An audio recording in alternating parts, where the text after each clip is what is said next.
Hey, welcome back to part 5 of Let's Build a Kingdom, Cortlandune style. I don't know if I should add that or not at the end, but I've been missing for a week.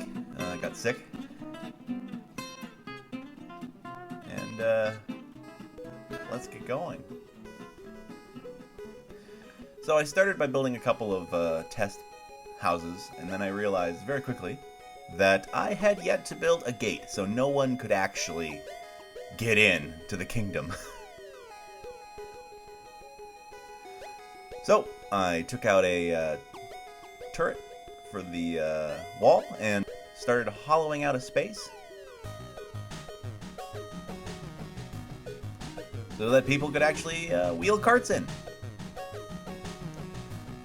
Of course, the gate has to look nice, so that's why we're here.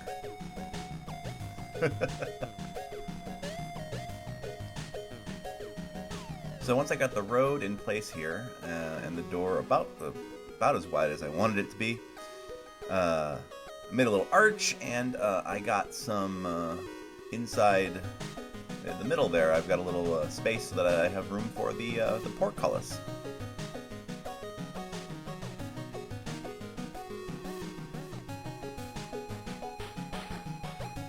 Gotta make the walls look nice.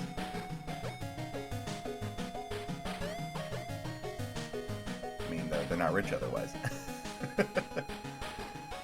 I aligned those two symbols up pretty well, actually, on the first try by accident.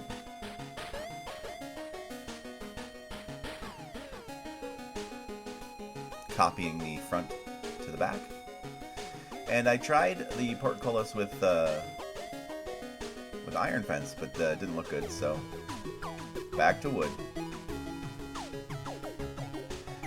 And I wanted it to look semi-realistic, so I built it up out the top. This is, otherwise it wouldn't be tall enough to drop all the way down. And put that on there as sort of a catch. So that when it does drop, it's able to hit something and stop. I should probably download a mod that lets me animate that.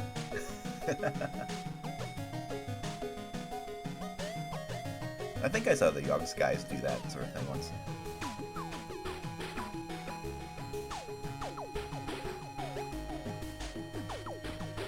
Making some levers so the guards can control it, even though they don't actually do anything.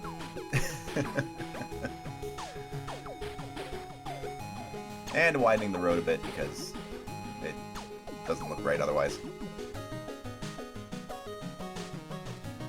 Now I decided I was going to start putting in some of the poor housing. That lake over there doesn't go anywhere, so I figured it wouldn't be super important to put any ships in or anything. And I wanted the poorer folks' houses to be laid out rather haphazardly. So, as you can see, I'm just dropping them down randomly as I can be.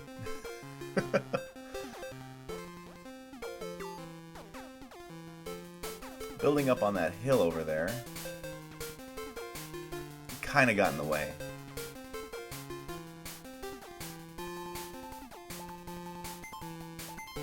So, after I finished those initial houses, I realized I should probably plan what I'm going to do, because otherwise this is going to be way too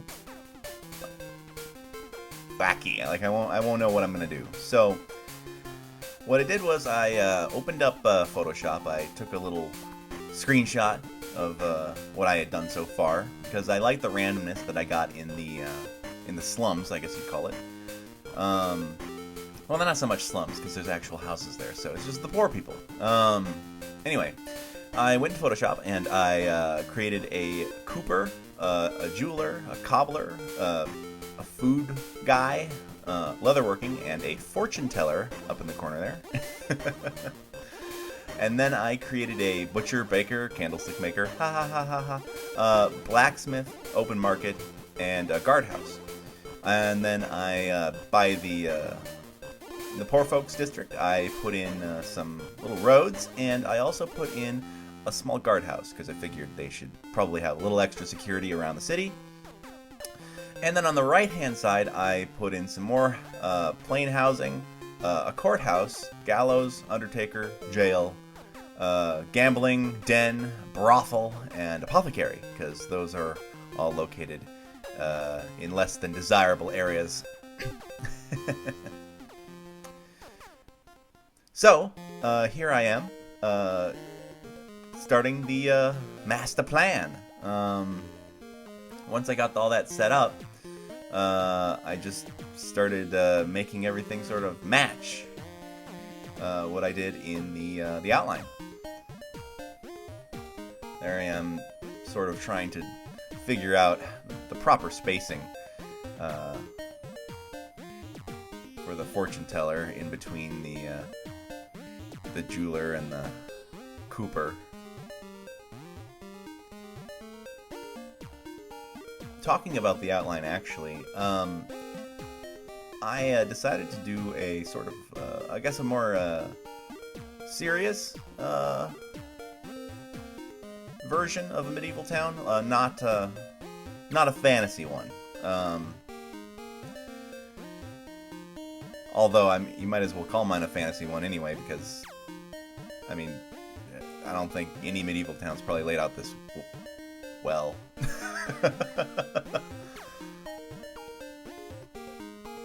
Getting rid of the hill over there because it was in the way.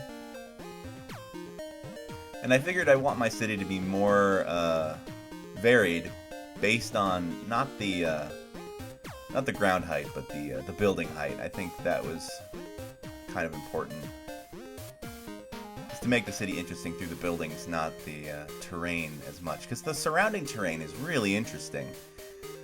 I know you've got glimpses of it every now and then, but it looks really cool, and they got some cool overhangs going on.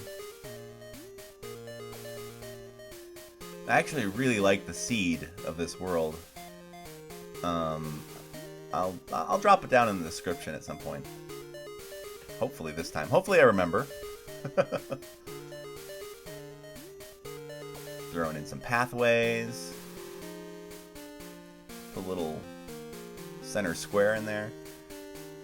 I also decided to mix it up a little bit by putting some non-straight areas in the path.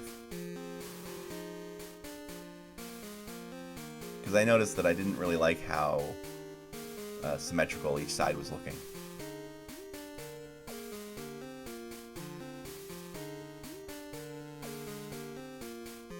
There I go again.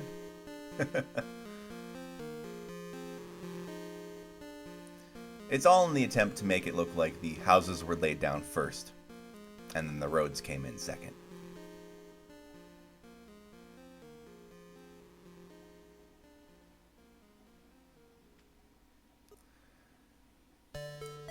Alright. Once I got that whole layout set up, it's time to build the guardhouse. Well, the main guardhouse. So this is sort of a police station for the entire city.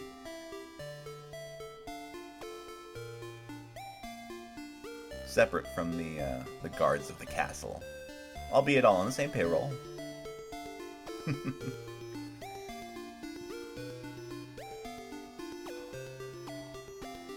I wanted it to look kind of stout and not too tall. But I wanted it to look sturdy enough.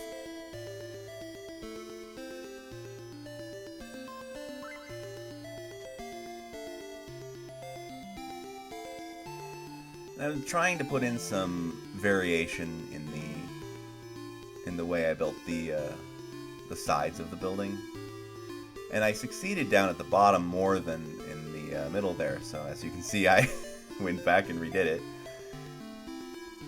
trying to figure out how to make it all match up.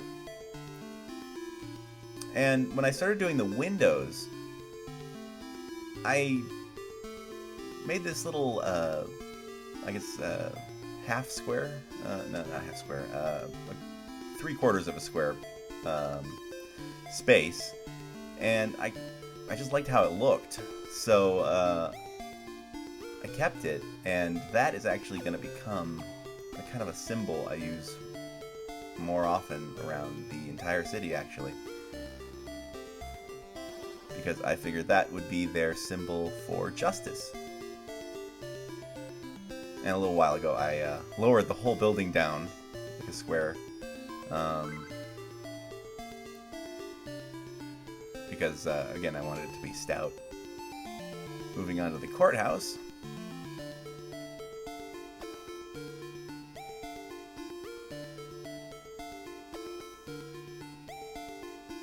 Trying to measure out where the steps are going to be. Steps on a courthouse are extremely important. Gotta make it look nice. I could be wrong. Maybe my idea of a courthouse is a little too based on how many steps you have in the front.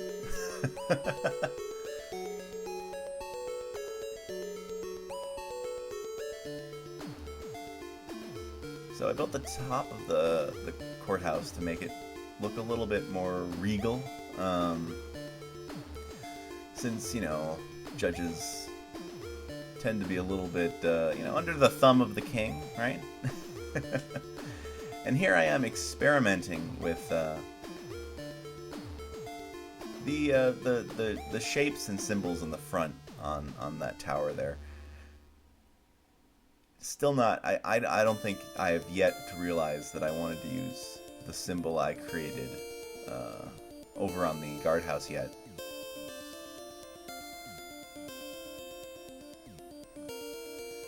Trying to make a sort of a curved log of a roof. And using World Edit to bring it across.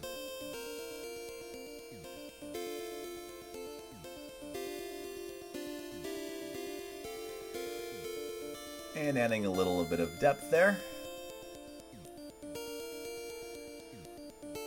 It's always a constant struggle trying to keep the area looking interesting. Because it's so easy to end up with flat walls in Minecraft.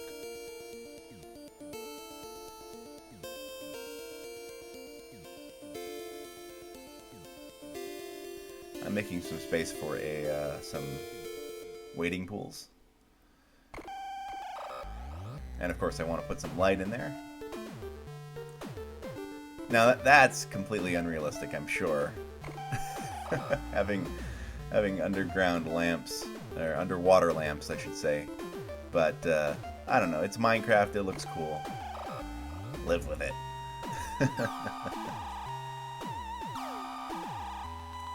And right here, that is about where I was realizing that the symbol is small enough, it's easy enough to do, and it's recognizable enough that you can just use it everywhere, and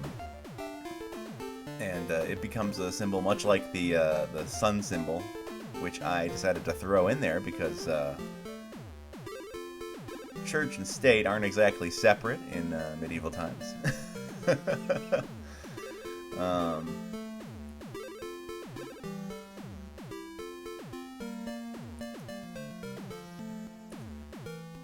The fact that these people have a courthouse at all is kind of lucky. Really.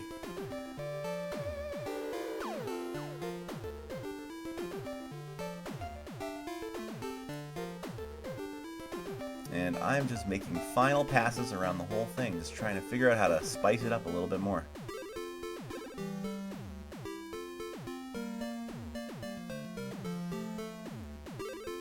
Very difficult with a big white building like this. Had similar struggles with the castle itself.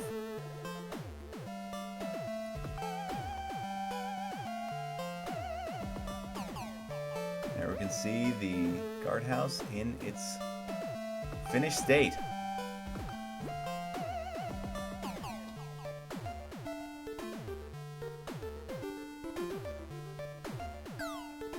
Look at that little dwarf house. Boom.